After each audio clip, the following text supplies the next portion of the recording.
G'day everyone. Proud to say Bar Karate is brought to you by Radix Nutrition, makers of the most technically comprehensive nutrition products that have ever existed. Unlock your potential with Radix.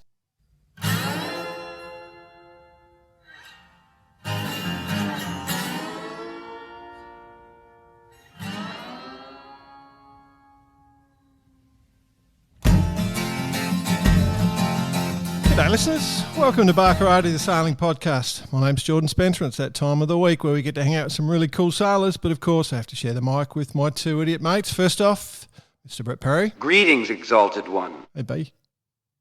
Very good morning to you. Very early here in the UK, but that's okay. We are spread. We Aussies are spread right now, all corners of the globe, as you mentioned. Yeah, this is full bore. Anyway. Yeah. Well, it is. Let's bring in the honorary Kiwi. He had a voice that could make a wolverine purr. Mr. Nick Boyce. Mate, if I don't get the hucker by the time I get home, or if I don't get home with a chin tattoo on, something's wrong. Oh, dude, Mate, the first thing the first thing I was going to say is I'm looking for the back of your hair just to see if the mullet's coming in or mullet, not. No, the ultimate Kiwi day yesterday, went and watched a bit of rugby, under 85 kilo rugby. Under 85 kilo rugby? Yeah. So they have in the wakes. Yeah, it's pretty cool. Midget rugby. Super quick. Well, 85 kilo. It's kind of normal size humans, you'd say. And then proceeded to drink a shitload of rum last night. So, yeah, full Kiwi experience. Yeah, no, I'm amazed I haven't woken up with the chin tattoo. Normal size humans as compared to the 150 kilo bloody front rowers of Norm. That's right. Yeah. So, another week here and then back to Radelaide and then on my way, boys. On the road. Awesome. It's good to see you going to the rugby, rather than listening to you crap on about AFL now. It's just great. Yeah, by the way, we've got to go quick on the show because, we've got a game I've got to get to. Go the Swannies. I watched about 5 minutes soccer last night with the Matildas and I've worked out how to fix that game. So just if anybody... Watch the highlights. Yeah, but if anybody wants to know how to fix soccer, I've got it sorted. Only took 5 minutes. Cool. Super coach. Anything else, boys, or should we bring in our guest? Yeah, bring him in. Right. Okay. Although, before we bring him in, do we need a translator for this show? Just for the listeners, we got our guest is in Spain.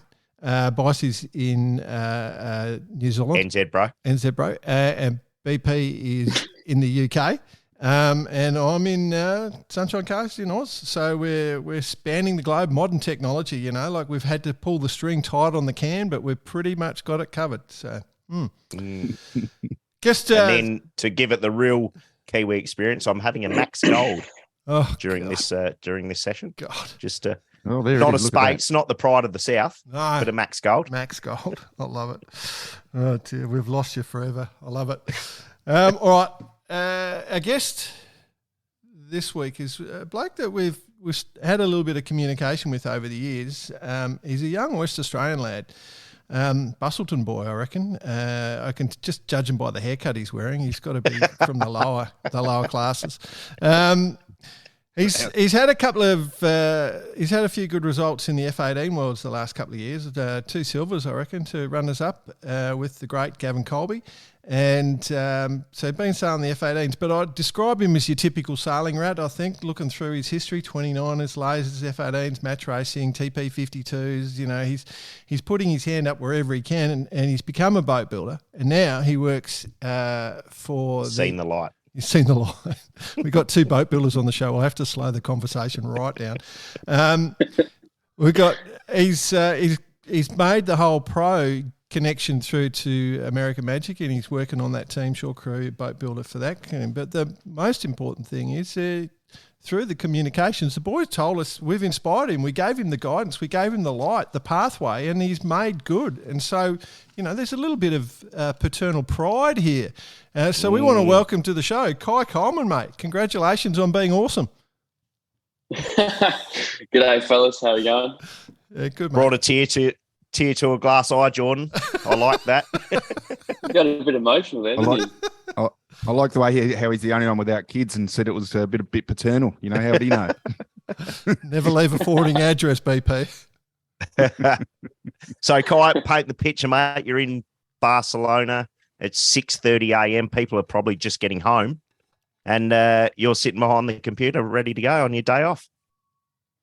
Yeah. First day off out of a 6-day work week. And I reckon we've still got probably another 2 hours before people start trying to walk home. Yeah. It's funny. It's a good look. But, we've all experienced it. Yeah. So before we kind of go back to how you all started out, how long have you been in Barcelona for now? I've been in Barcelona since the beginning of May. Before that I was in Florida for 2 months with the team, and that's when I officially started. Mm. And then over the summer I was in Australia, and I mean, it feels a bit like we've kind of only been speaking to the American Magic team a bit. So it's no bias there at all. It's just the way things have played out. But how did you I don't think you need to change that. How'd you get the gig, mate? Is it Aussie connection or what was that? I guess I was on a bit of a mission, and I still am to a certain degree. I was on a bit of a warpath from a young age of wanting to make it in sailing, and there was an early realization that the Olympics wasn't going to be a thing for financial reasons, so I went through the big boat scene and sailing F18s and match racing, and along the way you get to meet some pretty cool people. We're pretty lucky in Western Australia to have some really high quality sailors that have been there and done it at our local clubs that we can openly talk to, and became quite good friends with Andy Feathers, who was with Swan River Sailing at the time, and is now the CEO of Royal Freshwater Bay Yacht Club. I sort of approached him and asked if he had any input on where I should sort of go or start, or is this something that is achievable? And sort of went from there, started building up some connections, and got a hold of Tyson, heard his podcast on Barkarati and learned who he was. And Andy had worked with him previously. And so got in touch with Tyson and he offered me a job. So I thought this is probably a pretty good place to start outside of Perth. Nice. Did you drop the Barkarati name? So you call him up and you say, "G'day, Tyson. How are you? Just heard you on Barkarati episode. I'm wondering if I could be a boat builder at American Magic." I wonder how far he could roll his eyes back. No, I'm just joking, lads. No. No, so you were already building boats, obviously. So you had a background or an apprenticeship or however it paid out, and then that was sort of paving the way anyway, naturally. But you wanted to put your foot down to the next level. Yeah. I guess I was doing carbon composites in Perth at a company called Composite Components, and we sort of did high tech components and a lot of moth stuff as well. Not necessarily full boat builds. We had a small team, but we had a lot of CNC machines, and the stuff we're doing was pretty up there. And I did my apprenticeship through them, as well as like sailing on the side or whenever I could. And I wanted to use that. I knew from a young age that if I had to get in the door, because I was a massive froth on the Volvo Ocean Race, and I learned that everyone always told me that, these guys, they're good sailors, but they always had to have some sort of skill on the side to be useful as well. And that was, to be fair, when I was younger, like 16 or 17, that was the main drive, just to have something solid. I tried out sail making, didn't really like it. Did heap of work experience in different boatbuilding places and throughout high school. And I sort of figured if I can get in with this and work hard in this area, and building connections and relationships on the side is a good gain, as well as developing my skills as a boat builder, and might just set me up for something solid later on. How old are you, Kai? Yeah, I'm just doing 22. some maths here. 22. Oh shit. Yeah, it's a very familiar story. I was in Perth a few years ago.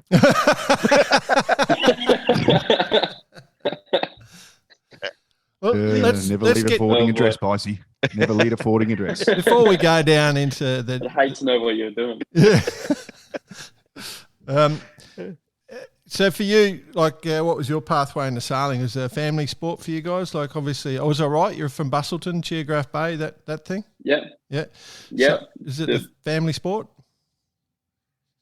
No, I came in through a friend. I think I was like 10 or 11 years old. I had this close friend that my parents worked with his parents for certain things. They were actually in the music and events industry, so completely different scene. And that probably would have been a more comfortable pathway. But I started sailing. We got what's called pelicans in Western Australia. They're just like this small, I think, 10 or 11 foot, maybe 12-foot boat. No bow, no jib, just a mainsail and a little spinnaker or pillowcase, some people used to say. And I sort of just got bored into it, and I didn't really know what I was getting myself into. And I was one of those guys who didn't really like it in the beginning. I sort of just did it because when you're younger, you just do things because you start doing them. And I started doing that. And none of my family had any idea what I was trying to learn, so they couldn't help at all. Right. But my granddad was definitely in to learn more, and he knew people at the yacht club. And then, sort of got the feel after it. Did my first state championships in 2011 as a crew, and I think seeing all the boats around, it was 20 knots east from out of the yacht club in the funnel or the drain pipe, whatever you want to call it. And then I think I had a bit of awakening. I was like, wow, this is actually pretty cool. Yeah. It's like, fully sick, boats going everywhere, carnage. For the overseas listeners who've never been to Geograph Bay, you can actually they could set your windward beat inside the length of the jetty. Inside the length of the jetty, exactly. You could walk to the end of the jetty and be out past the jetty. Will be past the windward beat if the wind's in the right direction, and of course, there is quite a few flying fish coming through there, so you can get a free meal as you're going. Like it is quite a beautiful place to sail. Without wanting one. Yeah, without wanting one. Yeah. And good breeze as well. So, it's a good place to grow up sailing. You'd feel pretty happy sailing off there too, because there's bugger all, it's pretty open pit of ocean. It's a good place to learn. Yeah, no, sailing in Geograph Bay is, some people just need to go and do it. Yeah. It's it's beautiful. The weather is always like, typical Western Australian weather in summer. It's always really good. You get the sea breeze after like 3 o'clock coming off the beach from the southwest.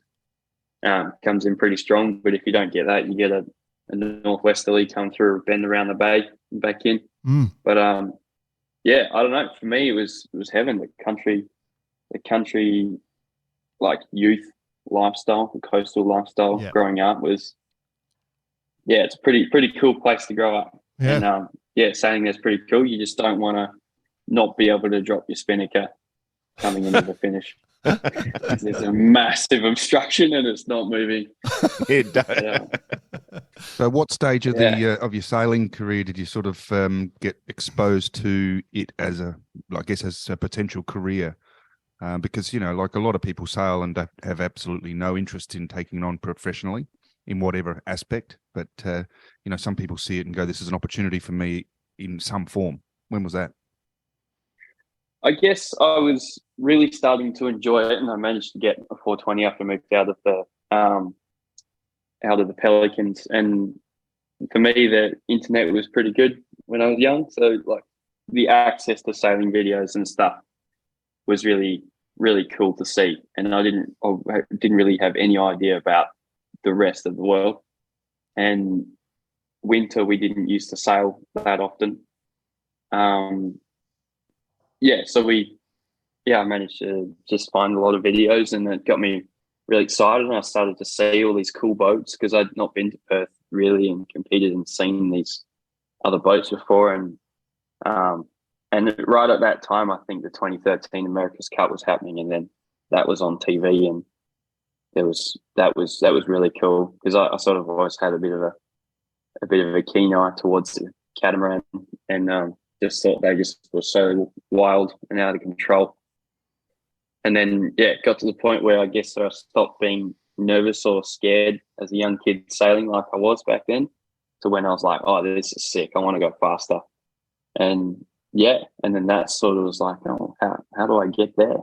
And so, the hours and hours spent over my childhood watching sailing videos just must be crazy. But I got to ask, you've been doing the F18s, and you sort of, it's a sort of box rule class, so you can do a bit of development in it. You've been doing the TP52s, now you're working on the cup boats. You're starting to hanging around the cool classes. Have you got a favourite boat that you go, oh, yeah, this is the coolest boat on the planet? He's building it. Oh, I wonder. Yeah. Wet rubber the falls as we speak. Favorite boat to sail? I don't know. I've been told, and I have sailed it a handful of times, but I haven't sailed it with Gav, and I haven't sailed a good boat. But I've been told that the Tornado is an absolutely beautiful boat to sail. Right. Wow. And I can see that being bigger. I did enjoy that. I used to sail with this old guy every now and then down in Barcelona, Glenn Cracknell. He'll probably listen to this. When I was a kid growing up in Pelicans, we always used to finish before the adults did on the off the beach class, and we used to just play around in the boats. And you had this great big Tornado with the green and gold stripes down the side of it. And I just thought it was the coolest thing ever. And then just flying a hull and not much wind with that was pretty cool. That's definitely one of my biggest coolest sailing memories as a kid. But I can see how that would work, because the F18 is really cool boat, but it's also it's really flighty. It's really out of control. There's a lot more going on a small boat. But otherwise the Sharpie's pretty good. You can't beat that, fellas. Wow. 22 years ago, you say. And a tear rolls out Bitey eyes, and a tear rolls out of Bitey eyes. What's happened here? Is this is your life or something? No, you're right, mate. No. The Sharpie in Busso, you couldn't get much better. You'd even agree with that one, Jordan Spencer, for sure. I did. I've only done 1.5 Sharpie Nationals in my life. Did the one in Busso, missed out winning by 1/4 of a point. So I'm good. Did it at Graph Bay. Had a good experience. Yeah. Cool. That's And so where the F18 slip into the play in regards to, was there a couple, or that was just up in Perth? That was just up in Perth. They're now down south. So I guess I can go back a little bit. So I went to the I did the Taser Worlds in Boston, which was sick. There was 125 boats on one start line, and that was sort of like right place, right time for me to sort of see what the World Championship was like. That was a really good privilege, because I think I was only 14 or 15 years old. All right. Don't have to worry about getting the chute down on those things, though. No. Just get the whisker pole down before you hit the jetty. Make sure the mast doesn't auto-rotate on you going upwind. But, I ended up in the 29ers, and that was when I probably started traveling to Perth. So from years 10, 11, and 12, I was doing high school in Busselton, and I would catch the bus to Perth every Friday afternoon, either early or late, depending on if we had training at Freshies. Wow. And then back Sunday night. And I quite literally did that for 2.5 years. Wow. And I missed a lot of school. But and so the F18 thing came about when I was probably, it was my first year of my apprenticeship in Perth, and I think it was my first year outside of youth sailing, because I spent the last 1.5 years in the NACRA 15 with a girl named Georgia Payne, and we had a pretty solid program. I got to go to Barcelona. It was my first time in Europe for the World Championships. And so after we finished second at the Youth Nationals and sort of missed my last chance to get a spot for Youth Worlds, I was sort of just stuck with offshore a little bit, which I've been doing since I was 15. And I wasn't really sure what I was going to do next. And to be honest, I sort of felt like going to the F18. It felt like I was putting aside any dreams of going to NACRA 17, but I think I already knew that. and I got asked to go and sail with this Gav dude, and I was like, yeah, sure, I'd give it a go. And then, yeah, we became pretty good mates, and turns out he's a pretty good cat sailor. And had lots of stories.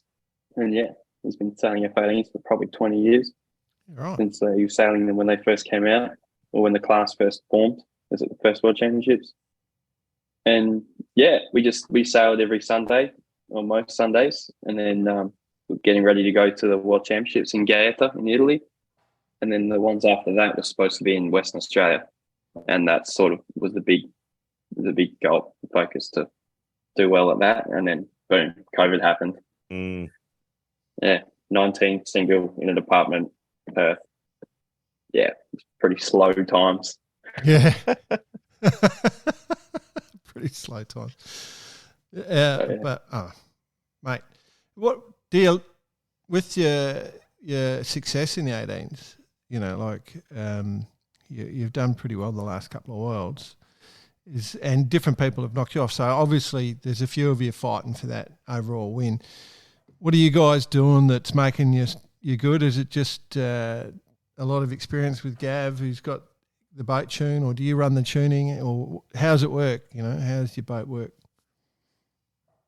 So, well, for us, we're lucky to be working, be supported with by Exploder from Poland, and they make the Scorpion F18. Yep.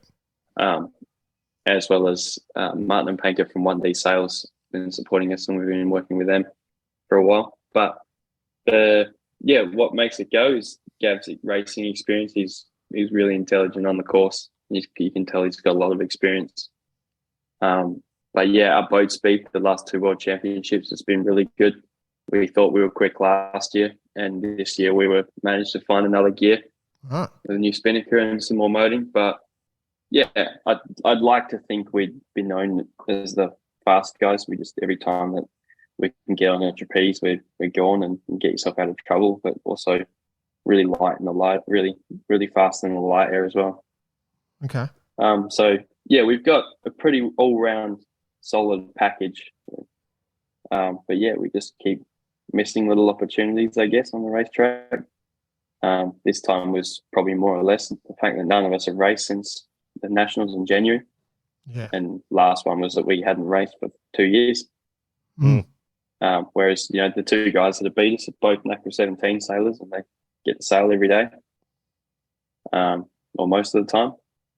But yeah, this time we felt like we put together a really solid package, and that was a pretty gnarly thing to comprehend, because we literally hadn't sailed for 6 months, and we had 3 days on the water, 4 days to put together a brand new boat, rig it up, to go through the 3 sails that we had. We bought 2 from Australia, sort of make it work with the rig, and go out and try and remember how to sail, and speed tune, and try and find our gears and find our group. And yeah, it all felt pretty natural, and we went to the start line, and we were confident with our speed, and won the first race, and that sort of set the tone for the regatta. Very cool. So if you were like a listener and thinking about getting an F18, what do you need? What do you need to be good? Like, how much do you need to weigh, and what's the sort of setup to be a champion F18 sailor? Right weight, I think, has been around 160. Previously, the 2 guys who have won have been a bit lighter. I think that's probably maybe becoming a bit of a trend, but the last 2 venues have been reasonably light. So your 160 is usually a pretty good ballpark figure. Any lighter you're sort of not there in the windy stuff, like when it's above 15 knots. As soon as the guys that are 160 can pull on some Cunningham on the upwind, it's sort of game over if you're not on that weight or heavier. Yep. Or have a super fast boat. But for us, the winning package for sure is the Scorpion Exploder and 1D Sales. There's nothing special; it's all on the market. But yeah, there was guys at the Worlds last year on Hobie Tigers and Hobie Wildcats that were like top 10 in some of the races. So you can sort of buy any boat and give it a solid nudge. There's no real flaws in any boat's design. And the beauty about what the class has got to now is that between the Scorpion, the Windrush, and the Nacra and the Akura, the good old Akura, all these boats can win on their day. So you probably forgot one key element there, probably a decent set of cojones as well. I believe that's how they pronounce it in Spanish. Yeah. You got to have massive balls, especially like starting the windy stuff and getting around bottom marks. Oh, yeah. The boats are pretty loose and super high aspect boards. My favorite thing about the Exploder is that the boards are just so stiff. And we've got they're nearly 2 meters long and they're super high aspect. The rudders have got like a little fishtail on the bottom of them or whatever you want to call it. They get super skinny. And the boards are just super stiff. And when you're going downwind in flat water, you just lift them up pretty high. And she's on the river in Perth in 30 knots. She's bloody loose. He's loose. Yeah. Yeah, so good. You run out of kite sheet to east. It's just mental. I love it. So where are the next Worlds? I was just getting. Sorry, BP. I'm sorry. They're in Costa Brava in Spain. So quite literally around the corner. Which is what I was going to ask you. So you're smashing out the new boat. You're going to be flat out over the coming year. When are the Worlds, and are you going to fit them in? Because it's going to be hectic. Yeah, I think I already know the answer, but I haven't asked the question. I think you do. But I think that's pretty obvious. It would be good to go. And Costa Brava is an awesome venue. They had 100 and something boats there last time, and this time I reckon they'll get 120 boats because the class is on a pretty solid upward curve. There's 75 boats in the US, which is good for a US fleet. A lot of Europeans sort of haven't bothered traveling, which is a shame. But the ones in Spain, this one we had 100 boats in Germany, in Travemünde. And it would be a good regatta, but got no expectations. I think I can go. When is it? Sorry, just that I didn't get that. In June. Yeah, right. So, 2 months before the Cup. Yeah, no bueno. Yeah, no bueno. No bueno. Toto, no bueno, amigo. No go. I love it. It's the sacrifices you make. It is a sacrifice. You're 100% true. You know what the worst bit is? Super grateful that I could go this time, though. Yeah. That, for sure. Oh, yeah. Tyson's listening. G'day, Tyson. Props to Tyson. Yeah. At least you could go up and have a look for one of the days. You might be able to do something like that, which would make it even worse, I reckon. But anyway. Yeah, probably. Yeah, right. What about Gavin then? Is he aspiring to go?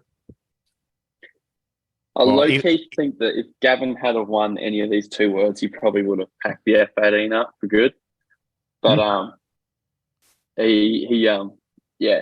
I don't think he would go sailing without me. He said that. He's like, I can't be bothered trying to find another crew or anything like that. And he's like, we'll just next couple of years we'll just go and we'll do all the major events we can around their work, and we'll just do overseas events. Yeah. But I think he was a bit skew into this one, and he's like, it means I gotta come back. Yeah. Go again. Where are the Worlds after this one? It's been a long journey for him and the F18. So where are the Worlds after this? I think they're in Urquy. It's the 25th anniversary of the F18 class. Where? In Urquy in France. Oh, okay. Copy. I'm pretty sure. Yeah. Because let's say, because you'll be done with the Cup by after the next Worlds, but American Magic's committed to a couple of cycles. So are you contracted out past this Cup to the next one? No, I think everyone on the team is contracted to the end of this one, and then we'll see what happens. Whatever happens after that happens, I guess. Let's say I'm definitely only contracted to the end of the Cup. So. Yeah. Let's say it's all good, right? We'll American Magic win the Cup. Where will they sail it? Chicago, of course. Chicago? Yeah. Yeah, I sort of think Chicago would be great for them. Yeah. Yeah, no. I don't know. That's not my ballpark. Isn't Chicago on a lake, and the America's Cup rules don't allow you to sail on a lake? It's got to be on an ocean. Oh, details, Spencer. Details. Did you just say America's Cup and rules? Yeah. Can't that just be dodged? Okay. All right. That would be interesting if, say, American Magic do win the Cup. Where it goes, if it goes to Florida, where you've been training out of, which is obviously a fantastic venue, and good for it's obviously chosen for a reason. So who knows? Yeah, that's a good discussion point, that one. Yeah, I'm intrigued. So what's the answer? Yeah, I have no clue. Pensacola is great for sailing, but it's actually a pretty cool place in the world to go sailing. For water sports, it's an awesome place.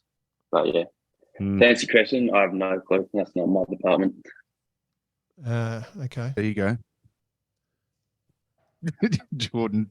I'm looking up where Pensacola is to see if it's on the ocean. I haven't actually. Yeah, yep. I can't it's on think the of it's on the Mexican Gulf. in the Gulf. Yeah, down south. Yep.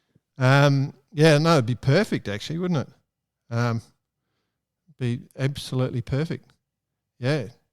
Oh yeah, I know the spot well. At least New Orleans. Cool. Right, let's roll into the cup. Talk some cup stuff. Got any secrets, Kai, for us? Nah, I don't know what you're talking about. I hear through the grapevine, you guys have nailed the anti-cavitation.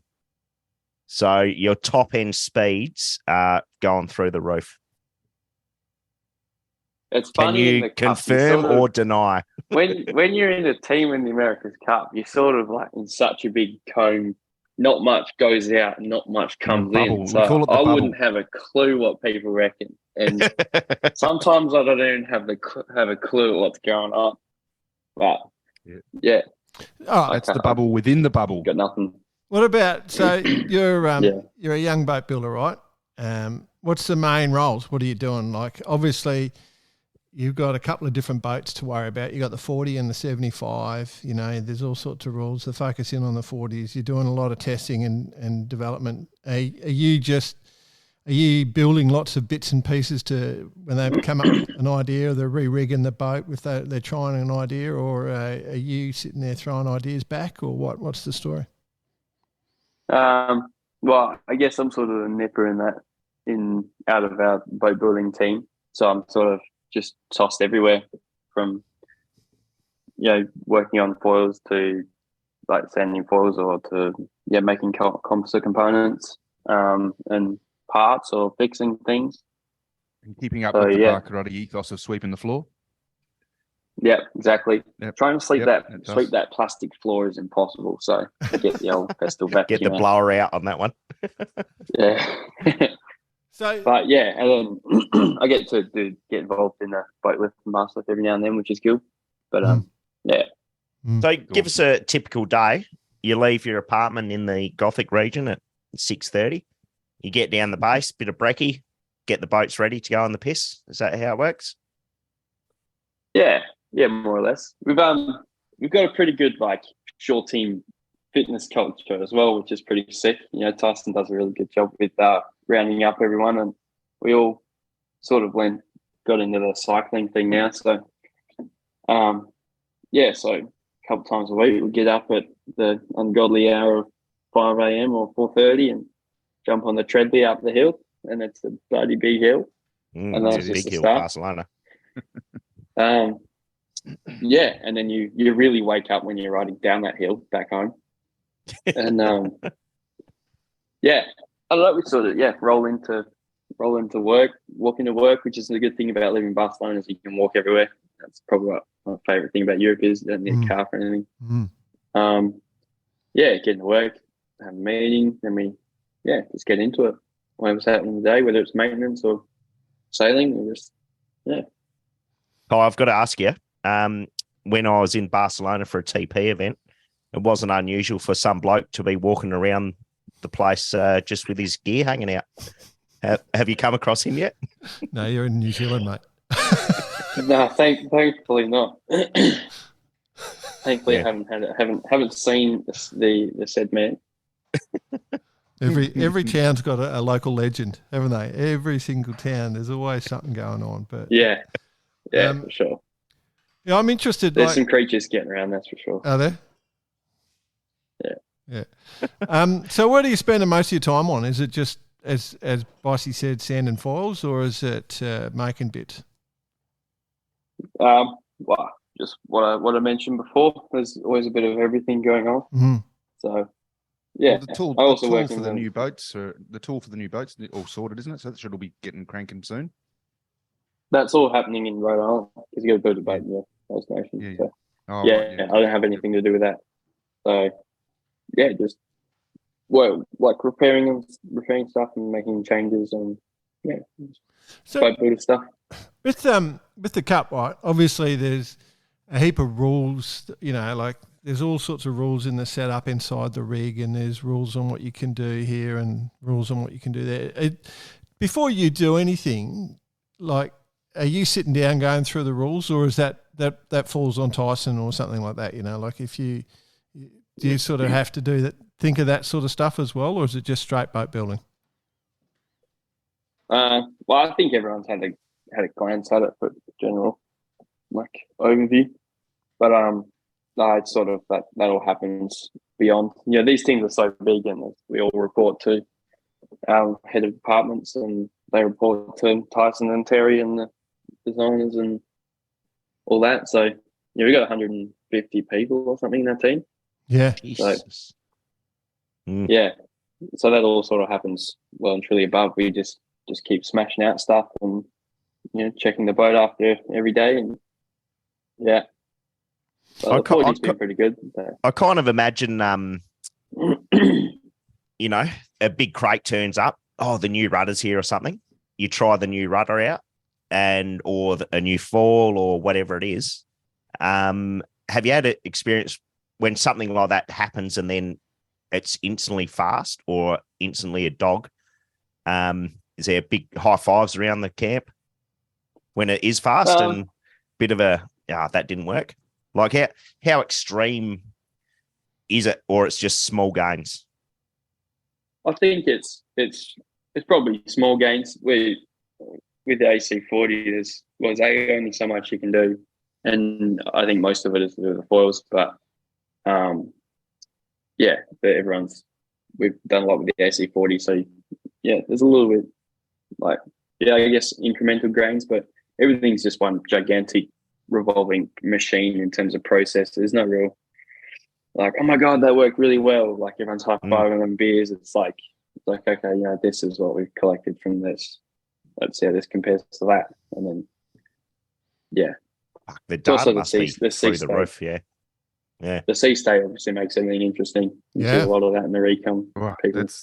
That is a question that's come up in the last couple of weeks as well, and we've all spent a lot of time in that region sailing. It is very changeable, especially in Barcelona, and especially when there is a Mistral in the fray, because it wraps around the corner there, and the sea state is very unpredictable, and that's going to be something that's going to have a big effect if it does come into the racing itself. Yeah, I remember 2018 jumping an Acre 15 every wave going up in 20 knots. Yeah, true. You won't have to worry about the sea state in August, September anyway. There'll be no wind. So yeah, exactly. With glass off. Everyone working on the foils is a waste of time, right?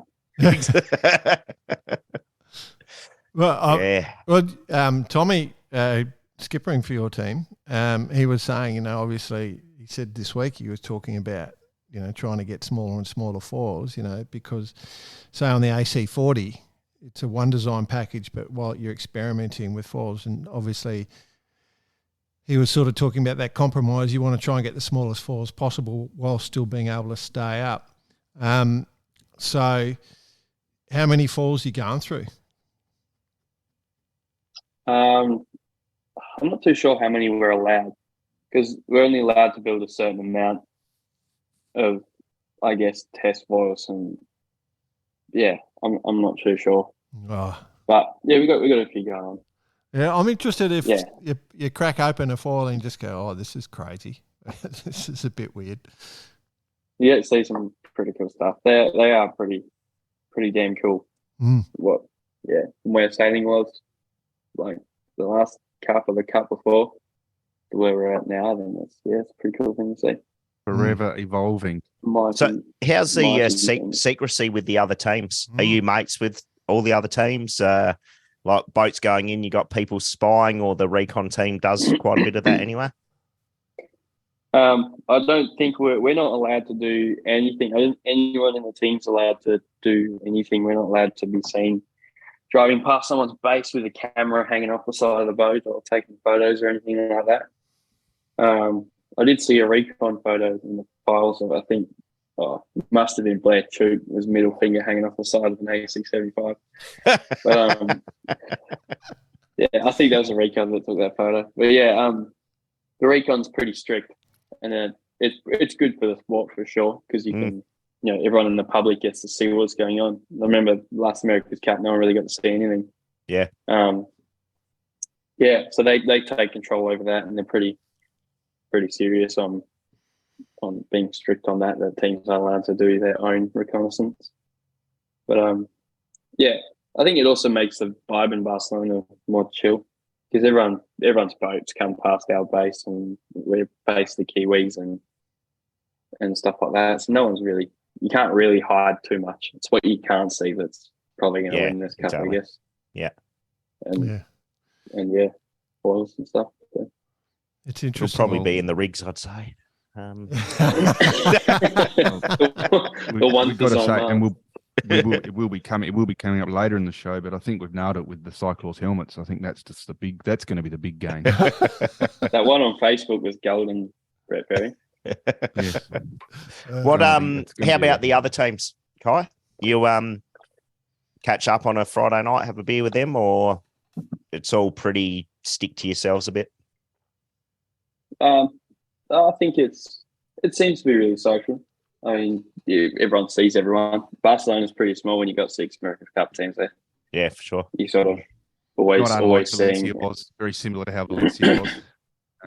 Yeah, everyone's wearing their shirts, their team gear after work, and forever passing people.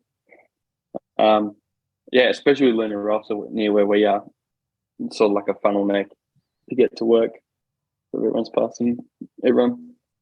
But yeah, I think there's a lot of younger people, and I guess a lot of people as well from Sail GP, and I think that's where a lot of and obviously people who've done a lot of America's Cups, that's where their friendships and stuff, they know everyone from each of the teams and stuff. So yeah, but I didn't do any Sail GP stuff. It's good times for sure, and I'm sure you are going to have an absolute ball. It will be something you'll look back on and treasure. I mean, I know that. Bossy's got a lot of stuff he's done, and Jay's the same. But the Cup for me and the Volvo was something that stands out. I think it's a great experience. Do your parents? Yeah, no, it's super good to be part of. Yeah. Do your parents sort of look at what you're doing, like wondering what you're doing? Because they're non-sailors. Do they sort of think, where's this pathway our kid's gone on, and we've lost him overseas? Do they worry about that? My mum has been involved pretty heavily from the beginning. We've sort of bounced off each other, and Dad's now into sailing as well. Yeah, I guess it was all sort of crazy at some point for them.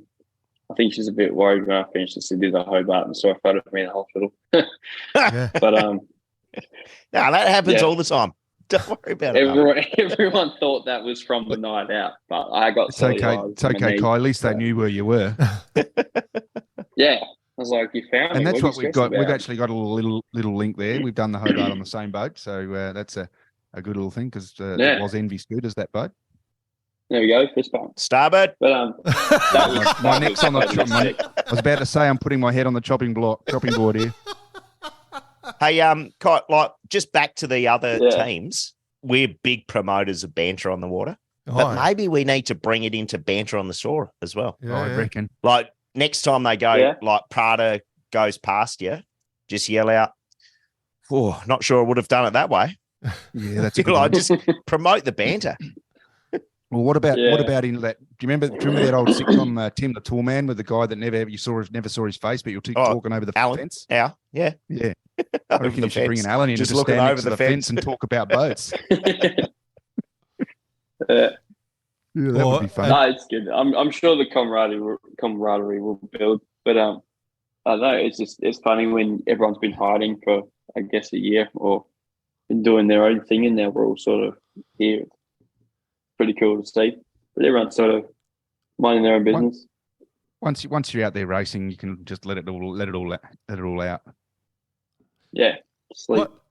What you could do is find out what resistance system one of the other teams are using. It's different. So if they're using, wouldn't use Airpreg 22. Yeah, and then just put HBR5. No way. Get out. Do a press release saying there was a bad batch of resin out. You have to tear down anything that was made with this from this date to that date and see how many you get. I reckon. Yeah, the aluminium core was made from a West End draft can. That's golden. Yeah, lace with the middle eye. Yeah.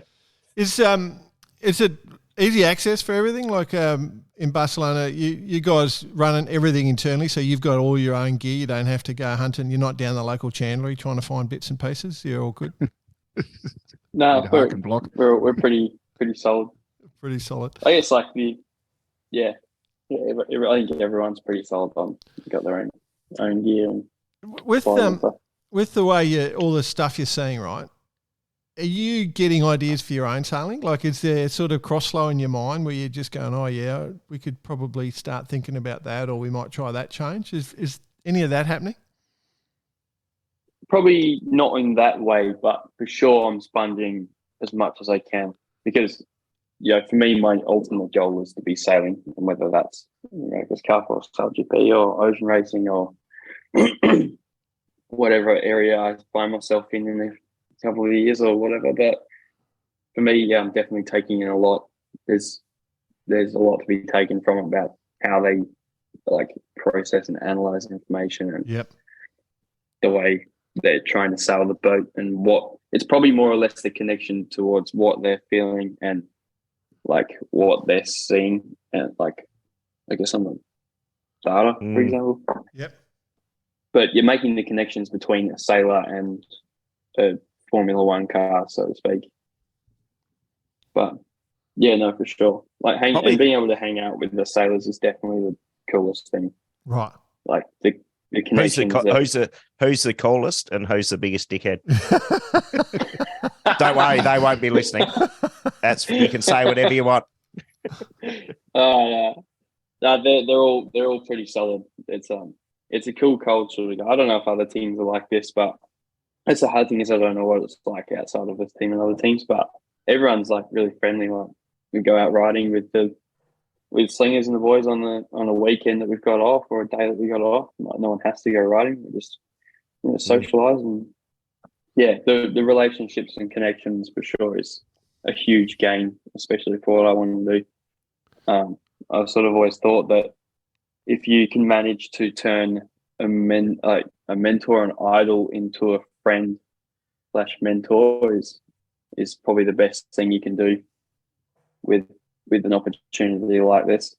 So turning on to someone that you look up to or idolize, like Slingsby or the other guys, and when you become friends with them, it's a pretty cool feeling. And there's actually no greater leveler than being out on the bike. It doesn't matter if you're a tactician, a world-class skipper, whatever it is, but you're literally riding alongside someone. Yeah. Doesn't matter if you're a boat. What we used to say basically breaks down the walls in the. It brings the human into it. Yeah. So it brings the natural human part of it. Yeah, we're all still living and breathing. I'm pumped about the cup.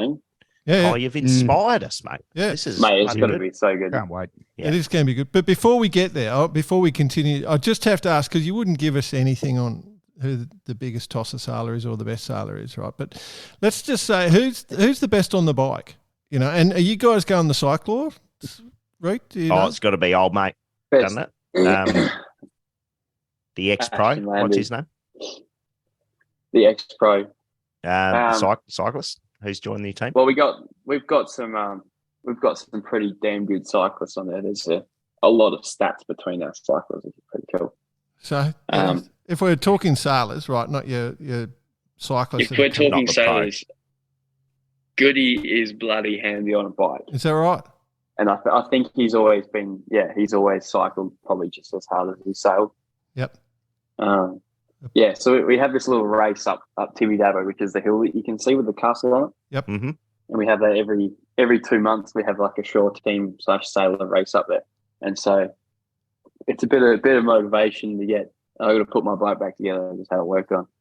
Bit of motivation to like work hard and get angry about something on your day off. But so that's pretty cool. You never get it. Pretty Mate, on the bike. as shore crew, you won't get drug tested anyway. So what I'd suggest, full EPO as shore crew, you could just you are in Spain. drop a little electric motor in it. shoot over to Switzerland and get some new blood. Just drop a little electric motor in it. Yeah, it's getting serious when you're doing blood transfusions on a Thursday night. Yeah. I love it. Yeah, let's hope I don't reach peak bottom. Yeah. What about like in your downtime, like apart from cycling, what are you able to do, mate? Are you getting to explore anything, or you like that's one of the good things of having the bike, you can go and ride somewhere and see things, or is it just all work?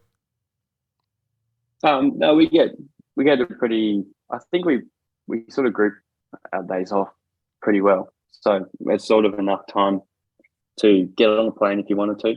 I did a weekend trip to Sweden to see some friends, but able to travel around a bit and catch up with mates of mates or friends that are passing by. And on the bike's certainly good to go and explore because the place is pretty unreal to look at on a bike. You can go and do, small 60 Ks and see a lot, as well as climb some hills. But it's a pretty insane place to ride. I don't think you can ever get that big of a buzz in Perth or Australia even maybe, but definitely in Perth or Busselton where it's flat. But flat like I went to Costa Brava and I stayed with Mitch and Ruben and Rita Booth. Yep. I subbed with Ruben and Rita against them at the Worlds in 2018. They're doing well at the. Yeah, it was cool and just. Yeah, they're doing really well at the Worlds at the moment. They're the standout Aussie crew at the moment. So Angie, what about just stand by there? Yeah. I'm just imagining sitting around the table with Mitch. You guys are engaged in a bit of bar karate. How do you do bar karate for cats? You've run out of hands. You need like 2 hands for each boat. Star Wars. So the only time you have to explain with your hands in bar karate about a catamaran that there's 2 hulls and identify it as a catamaran is when you get a bit of like wonky action going on or a hull flying over a transom. Nano. Yeah. So what about Spanish culture, mate? Is there something you've picked up in Spain where you've gone, I'm going to keep doing that? Is it food or wine or just the siesta? What is there any Spanish culture that you love? It's very obvious nice asking being a able to 22-year-old eat out male. at whatever time you finish work, and it's cheaper enough that you can sort of quietly get away with not cooking for a long period of time. But just the evening culture is great, especially for what we do. Yeah, and it's also good for in the morning that there's not much on. The most amount of foot traffic when you're riding out of town is everyone coming out of the clubs. Yeah, but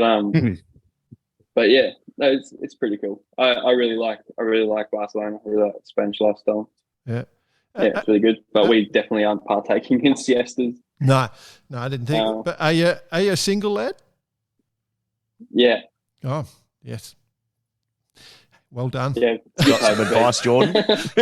No, you'll be having a good time, I can assure you. I'll give you a call after this, Kai, all right? Yeah, you can tell me about the rugby and I'll tell you about Spain. Yeah. I married a Spanish woman, Kai, so you'll be right. Yeah. Right. Yeah. So a current program, like when you're looking at it, is there sort of a build-up coming for you guys, or is it just roll through, and then when the regatta's on, you're expecting a little more work? Is that kind of how it's going, or what's the plan? I have no idea. Okay. I think there was word going around that last time that they did a few months straight beforehand. But yeah, I'm not too sure. We'll see.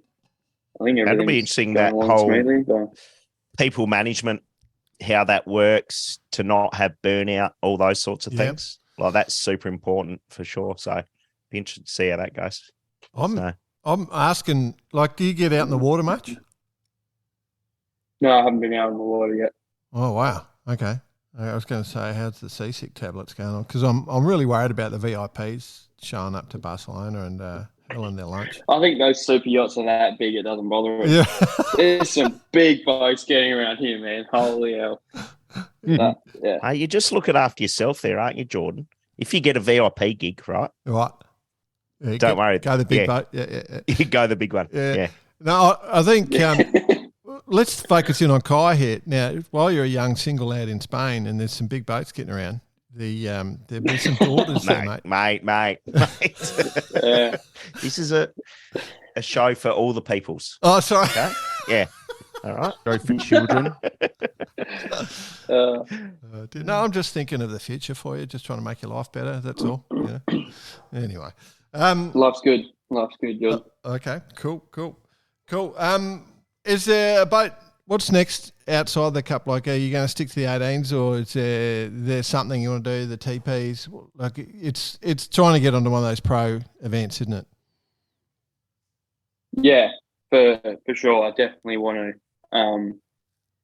My goal is to get into that scene, and I guess we're fortunate now. There's many different ways and jobs in the industry, but yeah, it's just making the link, I guess, and making people believe that you're good enough to be there. Obviously the thing that separates me from a lot of people in that higher level is, they got Olympic medals and all that sort of stuff. But yeah, I think it makes it easier because they get caught up in the pedestals. Yeah, so medals. Yeah. You should be all right. Yeah, right. Yeah, but I think I'm happy to.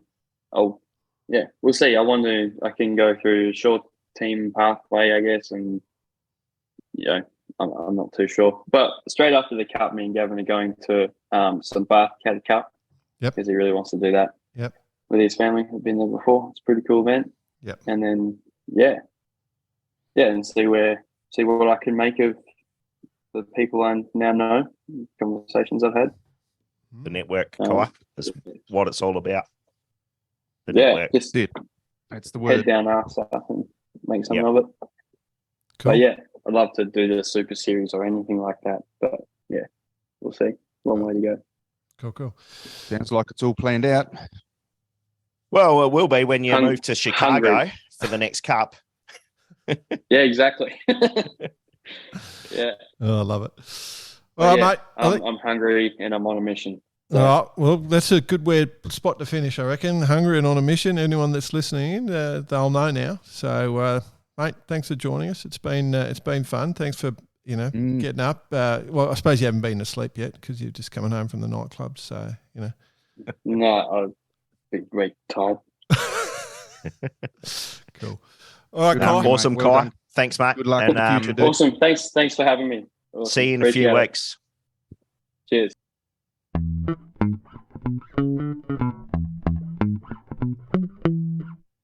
What a switched on young lad. 22 years old. We know where this is going. 22, 3 years Chip off the old block, eh? Chip off the old block. Yeah, you were about 20 something. And like for the listeners, you won't know this, but good moustache, good mullet. It's all a bit too uncanny, right? Yeah, he looked a lot like Tobes, big Tobes. I'm going to say when Tobes grows up.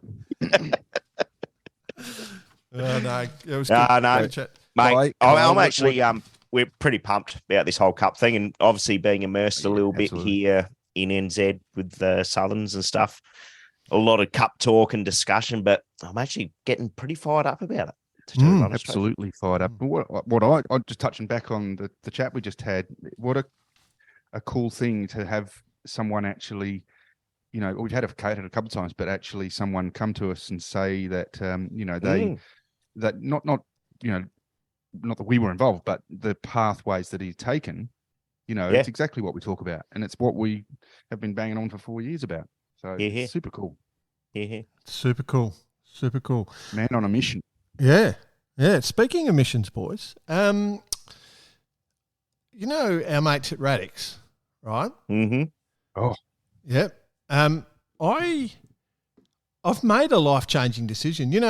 you know, Mate, you'd sell your left nut I, for our sponsors. This is amazing. Listen up, BP. Listen up. I've sold the Mazda. As always last to know. I've sold the Mazda, BP. And, you know, so here's my thinking, right? You know, like I've given Bice a lot of grief over driving a Land Cruiser and me being ready in the... Land Rover, mate. Land Rover, sorry. Me being ready with the Mazda to pull him out left, right and centre. With the Radix, I've gone and bought a Euro car myself. So I figure if I break down on the side of the road, I'm good because I've got all that nutrition in the back of the car. I can add a little bit of water and I'm good to go. So I'm running Mazda-less. And, I mean, it's a nervous time. I mean, you know, going from reliability to a European car, you know, and now just because when I'm on an adventure, I've got the car full of Radix nutrition, I'm safe. You know, I've got my breakfast, I've got meals, I've got drinks, I've got all that sports nutrition that I need to get ahead. So, you know, I can take a risk. But that's how much Radix has changed my life, BP. I've actually sold the Mazda. Sold and purchased a new vehicle. Put Radix into the back of the car and have it there full time. I'm rigging it out now with the Radix box, so it's all loaded, ready to go. But no, it gives you that confidence. And I think Bicey may even admit to himself that he feels a little bit safer going off road now because he can take the Radix with me. What are you packing? Oh no, I'm packing my Radix just in case. Yeah, just you never know.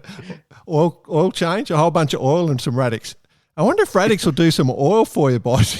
Oh yes, full of nutritional value. Just add water. I love it. Anyway, if you are going there, I've got Mexican chili lined up for tonight. If you are keen on getting some Radix on board, they've got all sorts of different meals. But just go to the website radixnutrition.com, and then of course, if you use the code Bar Karate. For one word, capital letters. Yep. 10% Discount forever. City for 10% you. 10% forever. Yeah. Eh? Discount City, Barkarati, delivering. You're losing nutrition not doing it. That's what I always say. That's it. I love it. Cool. Other news, boys? Other news? Club events. Club events. Yes, let's go into it. Okay, so this is a good one. In terms of club events, we got a good email here. I feel like this is one of the ultimate emails. I don't know if you blokes saw it. So we got an email from Adrian Johnson. Adrian Jono. Jono. Ado, yep. Yeah, he's a Canadian. And is he? From Canada? He's from Canada. Canadian. And he wants to, you know, he wants to... He's very much into the show, and he's very much into trying to get us involved in what he does. And he's a pilot.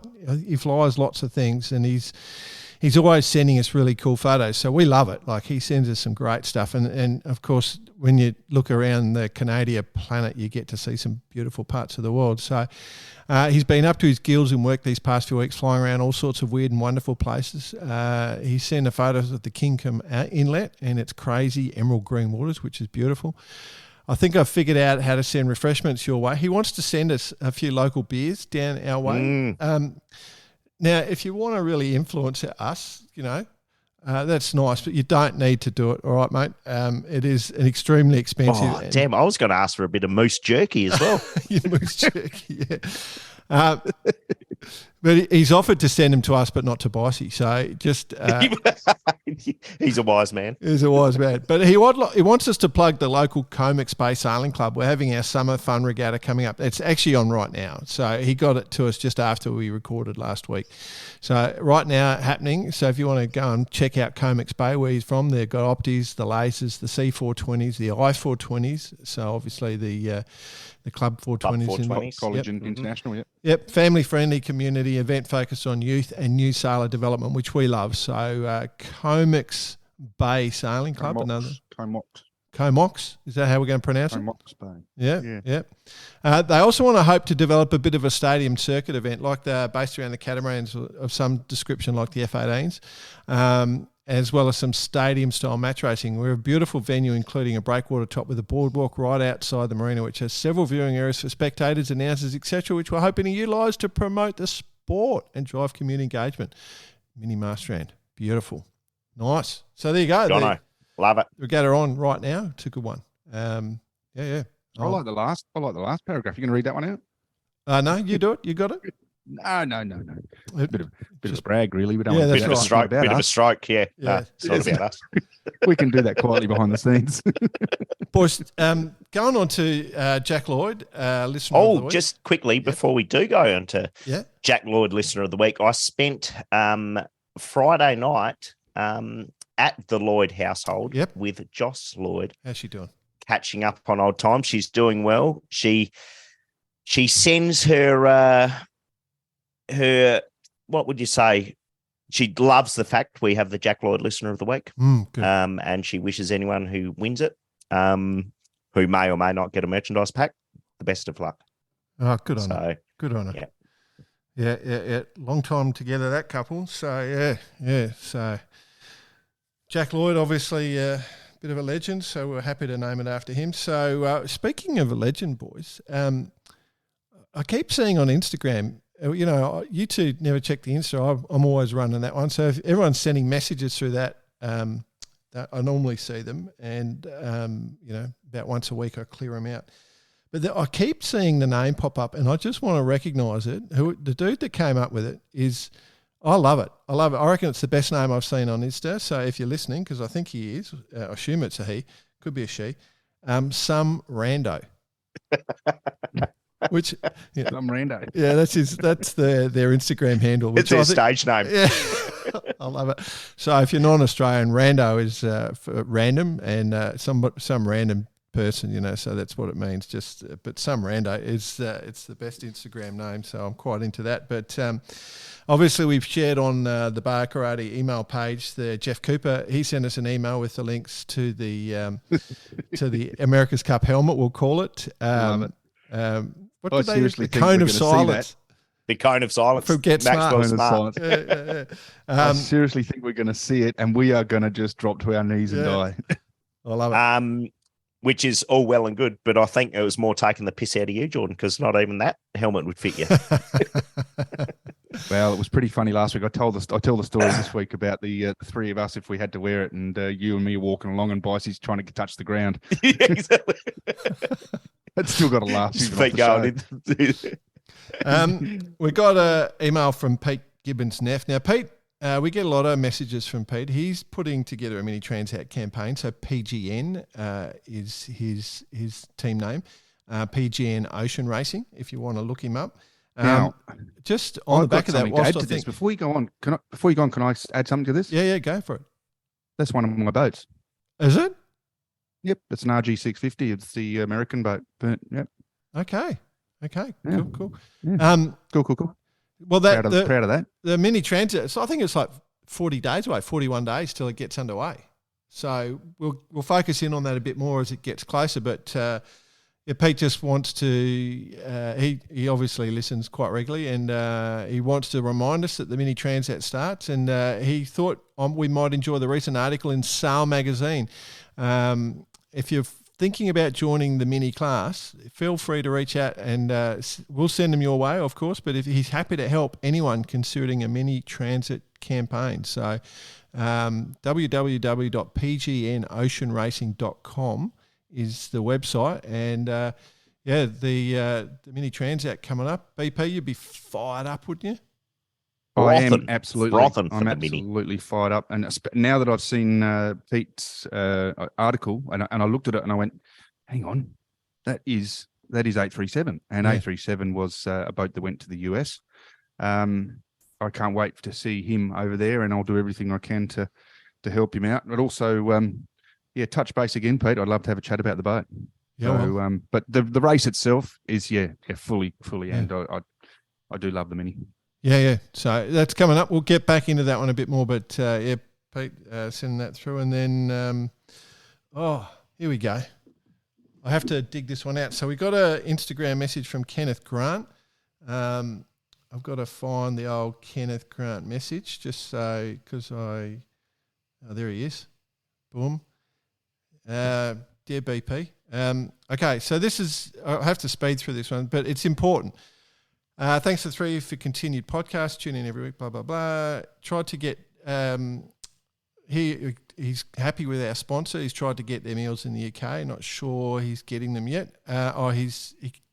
He can't get meat-based meals, and he's allergic to non-meat-based products. That's correct. Can't get meat. I love it. The real reason for my message is he wants a bit of advice and help. Get up to raise some money for a PTSD charity that helps all members of armed forces and families through the big issues, but his ride has fallen through. This was for December 24 in the ARC, owner having a back op and rules in the boat out. There's loads I can write, but I'll get to the board writing it. Anyone doing a transatlantic race that may be interested in raising a bit of money for a good cause and chat further? So if you are and you want to sort of partner up with Pete's charity, so PTSD for armed forces people, reach out to us and we'll put you in touch, all right? But I just wanted to get that one out there, so I just thought I'd mention that. Yep. All cool. Great cause, Kenneth. Kenneth, cause. What's the frequency? What is the frequency, Kenneth? Ole, ole, ole, ole. Feeling hot, hot, hot. It's hot time with Bice. Feeling hot, hot, hot. Oh, always makes 2 me laugh. years. 2 years. goddamn years. Gents, it's What would I do Worlds. without you, bloke? It's World season at the minute. Oh, yeah. Worlds going on everywhere. We got the Maxi Worlds coming up, of course. Yep. In Sardinia, which has it's going to be like 60 to 70 boats, I believe. So that's going to be quite a sight to behold up and down Bomb Alley in Sardinia, which will be good. The ORC Worlds in Kiel have just been completed, taken out by friends of the show on Boatbuilder. And you'll love the scorecard, Jordan Spencer.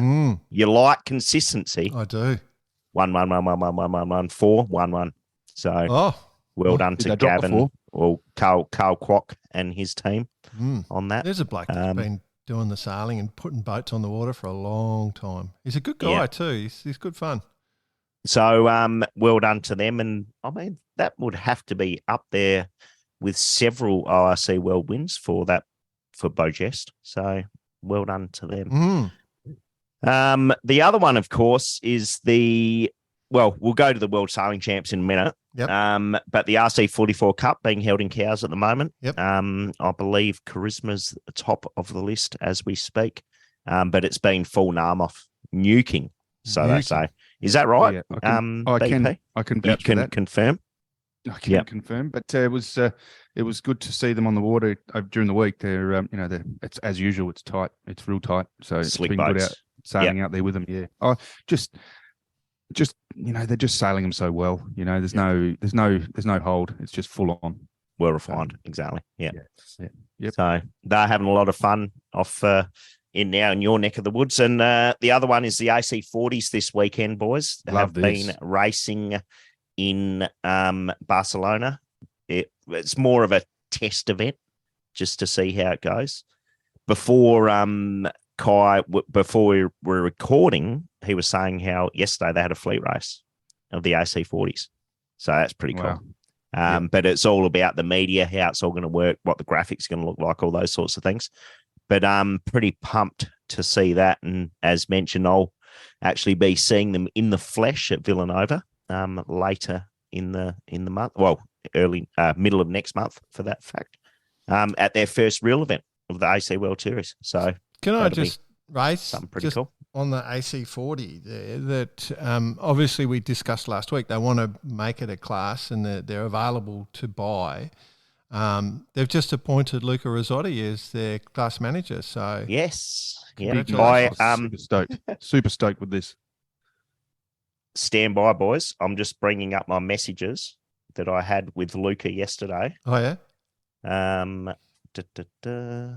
Luca Rizzotti. Congrats on your new job, on your new role, mate. This is what I've sent him. I'll see you on the road soon. I've sent this. He sent back, congrats on your role with Southerns. I'm just finding more excuses to get more often on Barkarati. I love it. Well, I think it's worthwhile. So definitely worth a chat. No, well done to Luca. And behind that is essentially they want to introduce a owner type circuit for the AC40s. Yeah. So given they are your favourite boat, Jordan, hey, Am I buying one? Well, we won't be buying one just yet the Barcarati boat. But, we should get some livery for sure. Boys, if we do get one, we must have a couple $100 in the bank from Radix. If we do get one, we must be. We're on fire now. We'll be millionaires soon. Yeah. If we do get one, who's the fourth crew member? Like the three of us on there? The fourth lead, Harry Fisher. Hot time with Bites. Harrison Fisher, of course. Oh, no, we'll have to we'll take a guest every week. Yeah, and we'll do the podcast live. The interview on the boat. And we'll have weekly prize, weekly sort of prize where that person gets to come sailing. Exactly. Yeah. What's in the merch pack? Oh, you get come sailing on our boat. AC40. Well done, Luca. There. It's going to be pretty cool. I'm not sure of the format. Have you read anything about the format in regards to match racing, fleet racing? Which one? All that sort of stuff for the AC40s. I think, I can't remember off the top of my head. I did months ago, but I can't remember now. So that'll be pretty cool. So World Sailing Champs going on at the moment. We're kind of a few days into a few of the classes. Some haven't started yet. Yep. So that is all happening. And it's fair to say this is probably second to the Olympics in regards to intensity. Participation, intensity, and what it actually means for qualifying your country or qualifying yourself. It's basically all the Olympic classes. Obviously, multiple competitors come in for that, and they're racing in The Hague, Den Haag. Is it? They're in The Hague, aren't they? Yes, it is. Yes. Yep. So they're getting a lot of tide movement, obviously, off there. There's quite a bit of tide. There's been a bit of wind as well, so it's been there's been choppy conditions. It's been a bit on, and it's definitely challenging. There's a lot of the standard must be pretty high because look at the lists of the sailors involved. Yeah, absolutely. All the tiny sailors in the world are in The Hague because there's no big boats left anymore. There's literally must be very funny because in the Netherlands, right? You're in the Netherlands, they're all tall bricks. Everyone's quite sizable there, and all these sailors that are tiny. Trying to get a bit of a foot up to see what's going on. Yeah, they have to take little steps to get up to the bar and stuff. Like it is quite funny. But anyway, it is a big event. It's a lot of fun, and World Sailing put a great coverage in. So if I know that they're going, obviously on a lot of streaming platforms, but if you'll be able to go onto YouTube. They've got their own page on YouTube, and they're going to be doing the finals from Wednesday. Wednesday, Thursday, Friday, and a big weekend coming up. So if you're into it, which we all are, of course, free sailing to watch on TV and medal races. So, it'd be worth dialing in and having a bit of a laugh. Hopefully, absolutely. And we'll come back next week with some results. Absolutely. And we don't want to get too Aussie-centric here, though, but I just want to give a shout out to Olivia Price and Evie Hazardine, currently third in the women's 49 at FX. I think that's a pretty damn good effort. Absolutely. I'm just, we'll keep an eye on every result, obviously, but big fan of theirs, and good luck to them for coming days. Yeah, happy to see Liv having a big win. Now, boys, it's not really hot time, so we'll call it off hot time for now. But Secret Pro, the Secret Pro's coming back. We're getting a lot of info coming through, and this one slid across the desk during the week. Last week, I mentioned it. We've been talking about it for quite some time about the US Sail GP team. Last week, a name was put alongside it. You will have some comments about this, Jordan, in regards to Taylor taking the helm, Taylor Canfield. To add to that, what I've been hearing is Stars and Stripes sailing team have purchased the USA Sail GP team. So here we go. We're not. This may or may not be true. It's all allegedly at the minute. It's allegedly. Yeah. So we'll just keep an eye on things. But to add to this, word has it that unlike some of the other teams, the current USA Sail GP team has some ownership attached to it. So there's a transaction which needs to take place between the current owner. We all know who he is. I won't say it on the show just for secrecy reasons, but Stars and Stripes Sail GP team. So stay tuned. Things are happening. Things are happening. Because we mentioned Taylor as the likely helm last week. Didn't have the extra detail behind that Bicey's just provided us, but Chris Bolger, our mate from NASA F18s, home of the Barcarati F18, he said, how could you not mention Ravi Parent as the new helm? Well, now you know, Chris. Sorry, bud. Yeah, Ravi, obviously talented world champ. Friend of the show. Former guest. Episode 182 from memory. Off the top of your head. Anyway, so there was more to it. So there you go, Chris. So that's what's going on. But I didn't throw Ravi's name out. I threw Harry Melders just for a bit of fun, just to throw some there. But I could have thrown Ravi out there. We should have done that. We should have been onto it. But anyway. Throw it now. Yeah, we've done it now. Anything else, boss? The only other one worth mentioning and what we've seen, and I guess a lot of the people have seen, is a boat that, well, do you call it a boat? I love it. The SP80 hits the water. Fastest person on water.